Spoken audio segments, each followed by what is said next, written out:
Hej och välkomna. Hello and welcome. My name is America and this is Daniel Galera. We're very happy to have you here. I'm happy to be here. Good. And 20 över midnatt is your second book in Swedish. Yes.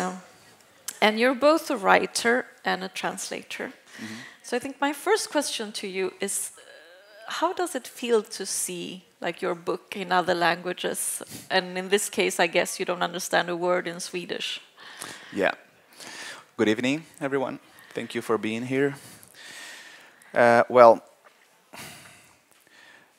course, I cannot evaluate how good the translation is before I talk to the translator or something. But what I can do, have contact as a writer, is the way the books are received in every different country. They are published different languages.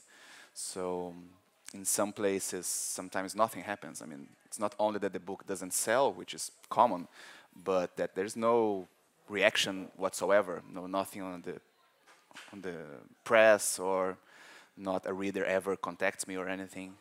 Some other places, the book comes out and journalists are interested, and there are some reviews or articles. Someone does a profile about me or something, and then sometimes I can come to the country. This is my second time in Gothenburg for the fair, and eventually some reader will reach to me and to say he read my book and have some comment to do. Sometimes people will send emails or something. So that's the way I can interact and have a relation to the foreign editions. And I was very happy to see that this happened here in Sweden. When my previous book was published here, Blood-Drenched Beard, there was an excellent reception from readers. And when I spoke with journalists or readers about the book, they had great things to say and things that were very interesting to me, things I never thought about my own work at the time.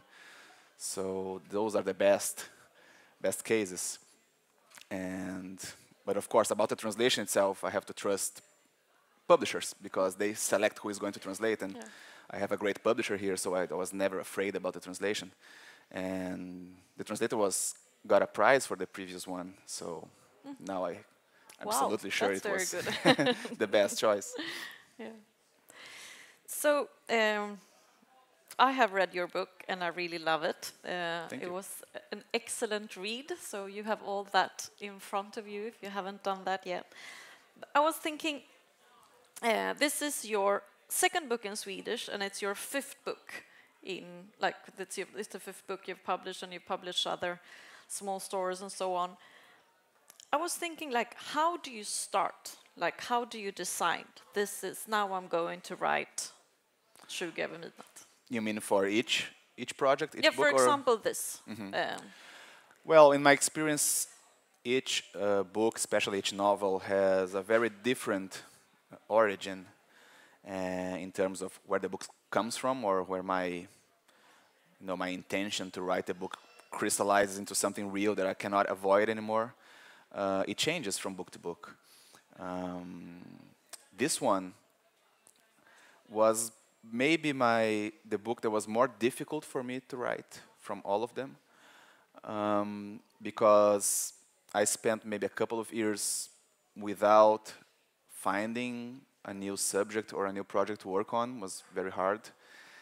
And it was a time in Brazil, in Porto Alegre specifically, where I live, that there was a lot of economical, but especially political turbulence, and also a rise on street violence, a lot of problems that actually are in the very beginning of the book.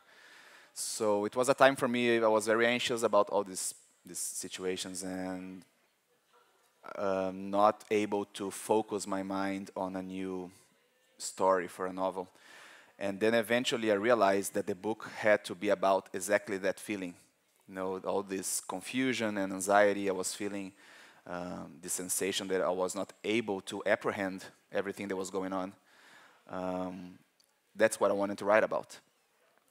And from then I decided to write this book. And it became something else also because the book talks about the present moment in Porto Alegre, the present being the year of 2014 when I was writing the book, but also about the end of the 90s in Brazil because my characters, they are more or less my age and they have these memories and a kind of nostalgia for their lives in the end of the 90s when they were young. And that has to do a little bit, even though the book is not exactly autobiographical, this set of characters, they kind of represent myself and my group of friends in Porto Alegre. So they are fictional characters that are meant to represent real people maybe, or real stories.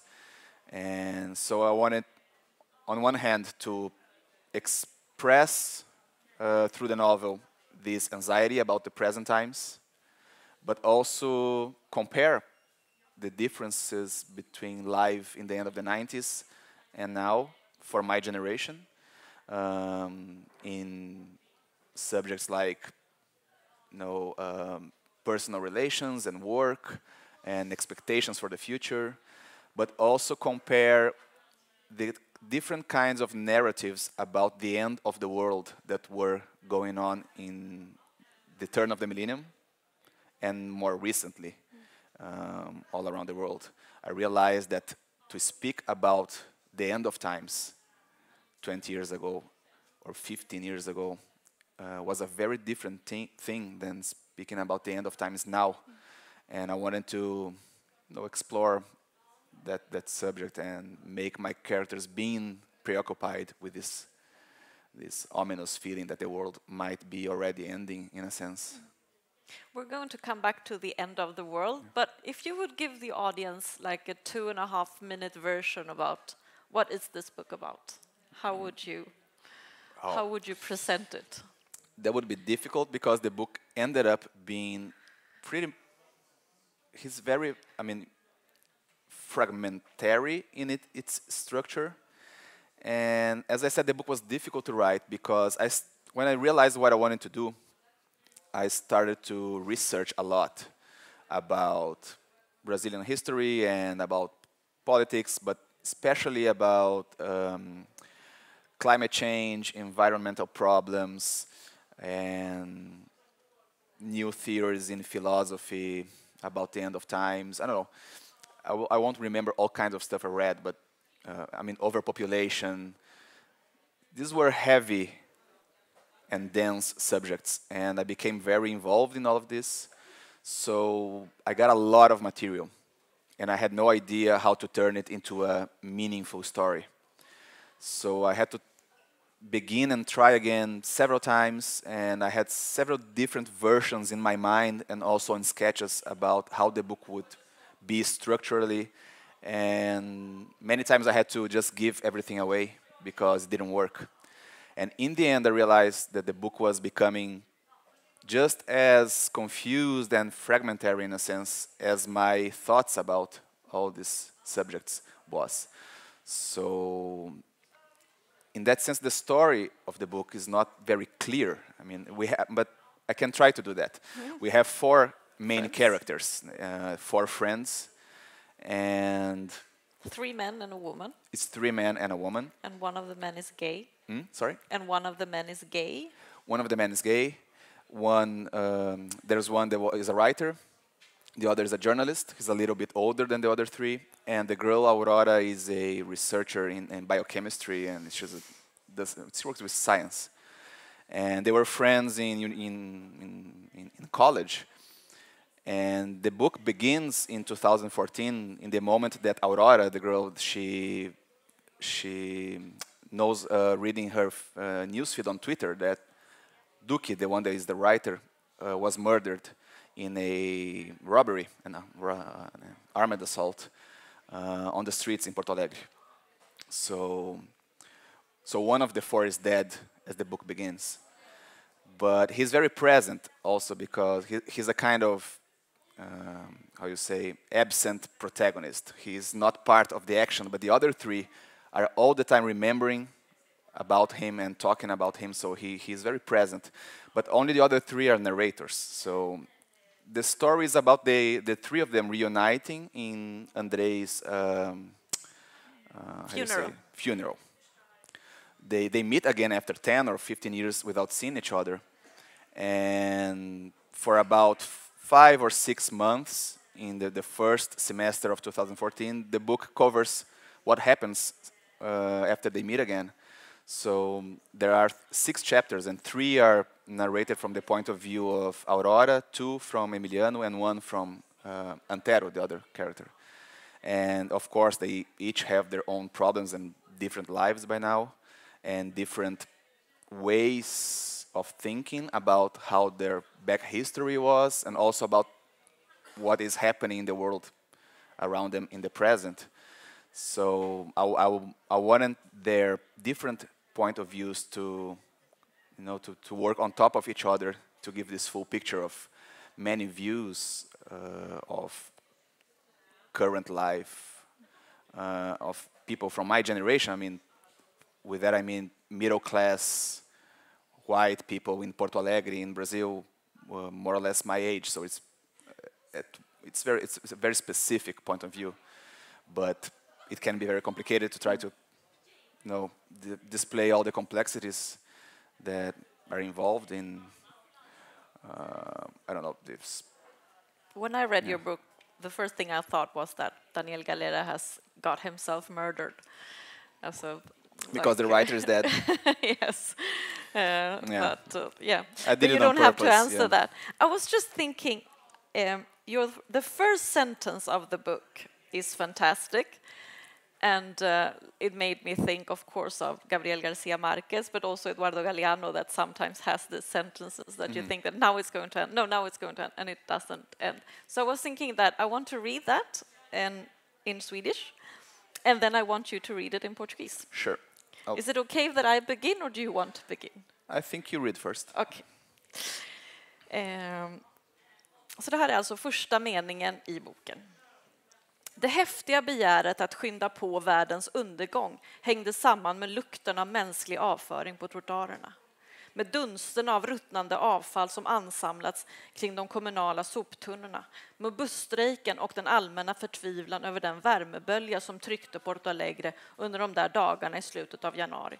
Men om det fanns ett före och ett efter, en milstolpe mellan livet som jag trodde att det skulle bli och livet som blev, så var det nyheten om att Andrei innan hade blivit mördad i ett väpnat rån i närheten av sjukhuset Hospital da Clínicas, där bara några kvarter från området kring Rua Ramiro Barcelos där jag gick. Det är öppningen. Just the first sentence, right? Yes. You're right. Okay.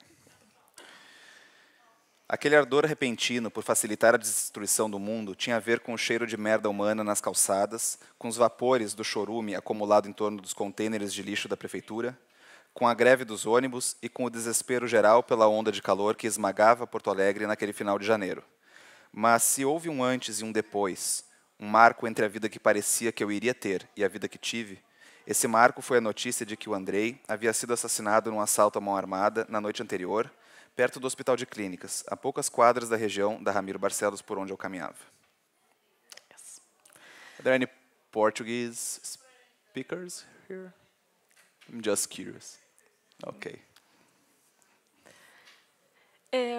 So one of the, your book, it's about so many things. It's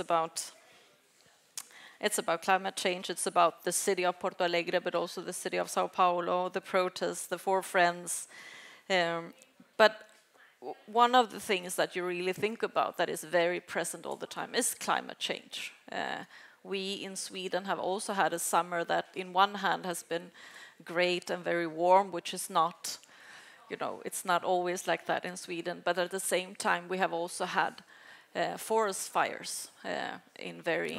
in big parts of Sweden, and it's I would say that it's the first time that so clearly climate change really got to us.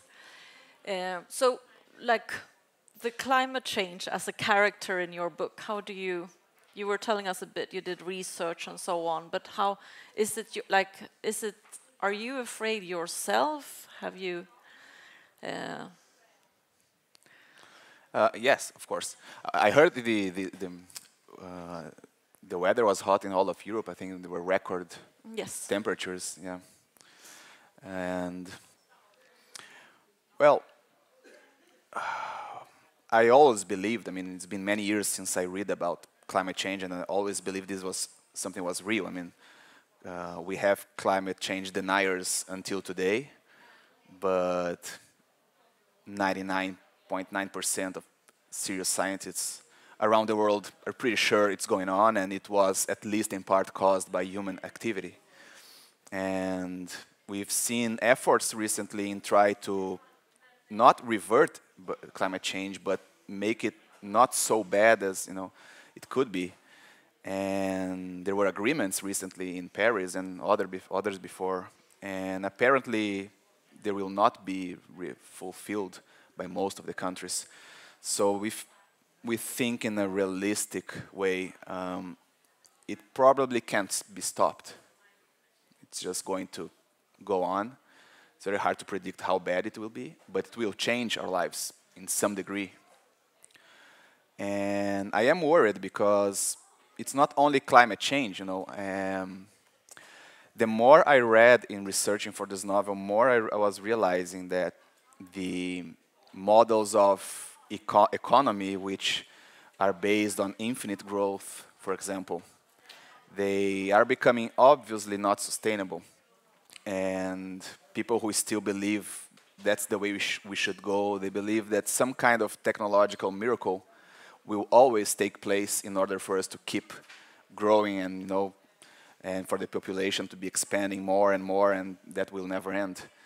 I grew up to not believe in that at all, and so I became very interested in theories about degrowth. For example, there are some. This is still a kind of outsider thing, but it's interesting to read about. I can't really tell. I don't have knowledge to evaluate if it's really doable. But even if it's not, it's a kind of mentality that we should take in consideration, that maybe to expand and grow economies and grow population more and more is not the way to go. Maybe the contrary. It doesn't mean we have to fall back to primitive ways of living. It's just that if we have less people and less consumerism, less products, less things being made, we might just reach some kind of equilibrium. But my characters, they don't go as far as I'm going now in my comment, because they are, especially Aurora, which is the scientist, she really becomes overwhelmed by the idea that the world might not have a solution anymore in the sense of climate change and some kind of catastrophe in the environment. And I just thought that it was, from a fictional point of view, I wanted to go to a very pessimistic mindset in my characters. They really don't have much hope, not any one of them. And that makes the book maybe a slightly unpleasant read in that sense, because I don't try to light that fire in the end that say, maybe if this happens, we'll be all right. I stopped before that, and I did it on purpose. I mean, I can personally say that I think there is hope, but the book does not say that. And it's supposed to be a little bit unpleasant and just leave this feeling that... But I really like the idea that I was talking about the different kinds of narrative about the end of the world that we had in the 90s, for example, and now. And it could be that what we call the end of the world is already happening, because we used to, I mean, previous ways of seeing the end of the world were about big events, big, fast events that changed everything from one day to the next. So in the Cold War, it was the atomic war. I mean, atomic bombs would fly across continents, and in a couple of days, the world would be unrecognizable, or an asteroid crashing with Earth, and so on. We've seen the disaster movies. Things happen very fast. And then you have this post-apocalyptic world. But maybe the end of the world is just stretches in time. Maybe it will take decades or centuries, and it might be already be going on. And also, the end of the world doesn't mean that humans will disappear or Earth will be unrecognizable. It's just that a new way of living, not only for us, but for living things in general, maybe is about to appear. Not tomorrow, but maybe in a couple of decades, maybe in 100 years. So we might be already living it. And since we don't understand what's going on, even if we want to read about this and think about it every day, it's impossible to just gather all the information, the complexity that would be required to actually understand what's going on. There is a new kind of anxiety associated with this feeling that things are ending, in a sense. And that's what my characters are, that's what they feel. It's a kind of, it's not a disease, but it's, I like to call it a new form of anxiety that is very related to present times. And I think it's not only in Porto Alegre or in Brazil or in South America. I think it's everywhere, everywhere around the world. You have little differences, in the way of life, in the, the just distribution of wealth and different cultures around the world. But in some sense, everyone is feeling it. And another thing is that all these new end of times narratives, by their nature, they make it very difficult for us to keep imagining the future. I think it's a lot more difficult for everyone to imagine the future now than it was 1 or 2 decades ago, because things change too fast. We have too much information about what's going on all the time. Of course, access to information is important. It's liberating, in a sense, access to knowledge. But when you have too much of it coming from all sides, on your phone, on television, on your school, everywhere, it just becomes overwhelming. And I don't know, democracy is unstable all around the world. Economies are unstable. And I don't know, now talking again about what I know about Brazil specifically, recent changes in politics, in economy, make it very hard for younger people younger than me, to actually imagine what their job will be, how they will work, how they will make their living, how they will grow old and have some kind of income when they are old. It becomes almost impossible to make plans in that sense and to imagine how their lives will be. I don't say in 50 years, but in 10. It's hard to see what's going to try to foresee what's going to happen next year. It becomes almost, you cannot really make a safe bet, give an opinion. Oh, I think next year in Brazil things will be like this or that. It became impossible. We lack now the capacity to see the future. Yeah, and sometimes. In that sense, fiction can be useful. Yeah. That's because fiction allows for the kind of speculation that is apparently not connected to reality, to fact, but it is connected just in a different way. But we have the freedom to speculate wildly, and I think we should look in contemporary fiction for some ideas about the future. But when I read your book, I got very nostalgic because, like in the book, this writer gets killed, gets murdered, and then these friends meet up, and they start remembering when they were young, writing, and it's in the end of the 90s and the first years of the 2000, 2001, around that. And I was also running around in Porto Alegre in that time for other reasons than your characters, but I was writing a book about participatory democracy in Porto Alegre. And so I got very nostalgic reading your book about those times of the movement, the social movements, and another world is possible, and the whole left-wing movements that were coming in the different countries and different presidents in Latin America. But also there was this nostalgia about internet being different when everything was new. And I was thinking, is it me that is nostalgic, or is the book actually nostalgic? Are you nostalgic? Yes, I am, a little bit at least. The book is nostalgic too. And, well, as you mentioned, that time in Brazil around this World Social Forum, that was already 2001. But I grew up, I was young, I was adolescent, and I became an adult during the 90s. And the decade of the 90s in Brazil, we came from previous decades that were very difficult. I mean, this is a time that I did not live personally, but of course I know about. We had the military dictatorship. Then after, when we had democracy again, there was a very turbulent beginning. We had a terrible economical problems, hyperinflation. I remember when I was a kid that my parents, they got their salary, and we had to go running to the market to buy food for the whole month on the day they received the salary, because on the next day it was almost worthless already. So I remember that while I was maybe 6 or 7 years old, and I went together with my parents to the market, and you were buying products, and they were marking new prices, and you had to run ahead of the guy that was marking, so your money would be worth to buy them. Which is happening right now in Argentina. Yeah, and I think Venezuela has something similar too. So that was over in the 90s. We had the new currency, Plano Real. So for the first time in some decades in Brazil, there was this relative stability. I mean, the country still had a lot of problems, but not a military dictatorship and not hyperinflation anymore. And we had a democracy. So I grew up in a time that we were allowed to have great expectations about the future, you know, about having a career, about having a family, about living where we wanted to live and do what we wanted to do.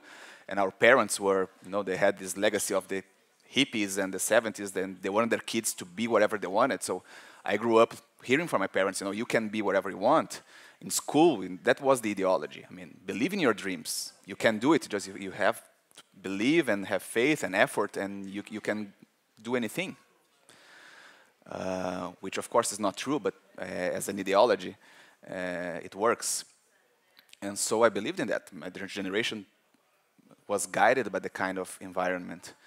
And then, well, beginning in 2001 maybe, when we had the World Trade Center attacks and everything, since then, all that stability and that ability to make plans and believe in the future has been you know, more and more destroyed every year, culminating in a very despairing situation we're living now in Brazil. I mean, we're not like Venezuela or Argentina, but politically there's a very bad scenario. So my characters, they are nostalgic not only because they were young and the cultural life in Porto Alegre was very rich and interesting, and they had these projects, they wrote magazines and text on the internet. They had these artistic projects. They miss that, but they also miss that kind of stability they don't feel anymore. And so they became successful in their own ways, my characters. You know, one of them is rich, actually. And the other one is a very respected scientist. She's doing a doctorate study, and she's very successful in that. But even so, they feel like they are on a floor of glass or unstable, and they suffer all the time about that because nothing is stable anymore. Everything feels like it could ruin or become not meaningful anymore tomorrow or in a short time. So they are nostalgic because they are anxious and desperate. They thought that by now they would be more realized as human beings and more sure about what to think, what to do. And on the opposite, they've never been so unsecure. Yeah, insecure. That's the good word. So the nostalgia comes from that too, of remembering how things were when they were young. So it was not only about being young, which is great in itself, but it was this lost opportunity. Again, that in Brazil is a motto that is the country of the lost opportunities. I mean, we're a huge country with natural resources and diversity of people. We should be doing a lot better. And in Brazil, we say Brazil is the eternal country of the future. Next time, next decade, we're really going to make it. And for a while there, during the first President Lula term, it appeared that we had finally reached that point. There was the famous Economist cover with Brazil as a rocket, going to the sky with the Brazilian flag because it was our turn. but it was not. We found out that was, again, another illusion. So everyone is very unhappy about that. So my book tries to see what that kind of disappointment, what effects it has on these particular characters. They're middle class, they're right, but of course this is something that spreads around all of Brazilian society, from the, especially the most poor, which is not exactly what my book explores, but it's even worse for them. You can imagine, people that had nothing, they started to have a little bit for a while. And now they have nothing again. Yeah. That must be the most difficult situation you can imagine. So it's a different kind of suffering. I was thinking, we're like 1 year after Me Too, and your book was published 2015 in Brazil? It was in 2016. 16. 16. So that was 1 year before Me Too. And it's a very, like, you have in the book, Aurora gets into a very clear, I would say, Me Too situation. But in that, like, but when you wrote it, Me Too had not existed. Have you thought about that afterwards, that it's like, that you somehow predict something that will be very well known? No, I wouldn't say I predicted anything, because even before the Me Too movement, it was already going on in Brazil, a pretty strong reaction from women against abuse and abuse of power, sexual abuse. Of course, the Me Too was another level. It was something global, but it was already going on in Brazil, this discussion, and things were beginning to change a little bit. So I was aware of it. And I don't think I initially set for including this situation in the book, because for the audiences that never read the book, Aurora is a scientist and she's doing her doctorate thesis, and there's a situation where one of the professors that will be on her Committee. He hits on her, he wants to have coffee with her. It's nothing, he never touches her or anything, but she backs him away. And he becomes so infuriated that he starts to, sabotage her work in the university. And originally, I don't think I had the idea to include this in Aurora's story, but as I was researching about academic life, it started to show up with people and women researchers I spoke to, that these situations are pretty common, at least in Brazil. So it suddenly became clear to me that this was part of Aurora's story too. It's one thing that happens to her, and her career is in the time the book takes place. Her career is being threatened very seriously by this one professor that wanted to have some kind of romantic involvement with her, and she doesn't want it, and that's enough for him to go in a vendetta style and try to sabotage her career. And I decided to put in the book because in my research it just kept showing up, stories like this. And I said, okay, I want to make a faithful rendition of how it is the life of this character that works with this kind of research in this kind of university, so maybe I have to put this, some kind of situation occurs. And that's why it ended up in the book. But of course, it's connected to everything else that's going on, and Me Too is another manifestation of this. And of course, it's great that these things are being exposed. I mean, it's very, very important, and we can just hope that we will make some difference after this. The hype about the hashtag and everything. We just hope that people will change their behavior, that will make it worth it. There is also an abortion in the book, and it is also this love between two men. The abortion is not legal in Brazil. It has been a very big issue. It's legal only in very specific cases, like rape and 1 or 2 conditions of the baby that can put the mother in threat. Yeah. So if you are in one of those horrible cases, they allow legally for an abortion, but otherwise it's illegal. And And homosexuality, how is it about? Is it that still very taboo? How are the legal issues around that? And No, no, legally it was never forbidden or anything, but of course, gays can marry in Brazil only recently. I don't remember the year exactly, but marriage became something possible for gay men and women very recently. But it's already common now. And yeah, it's still not the best situation, but it's a lot better now than it was a decade ago. So. But the abortion issue is still very, very Very controversial. yeah. It's. I mean, most of Brazilians are against it. So even if we had a plebiscito, A referendum? a referendum, it probably would remain forbidden. But it's a very, it's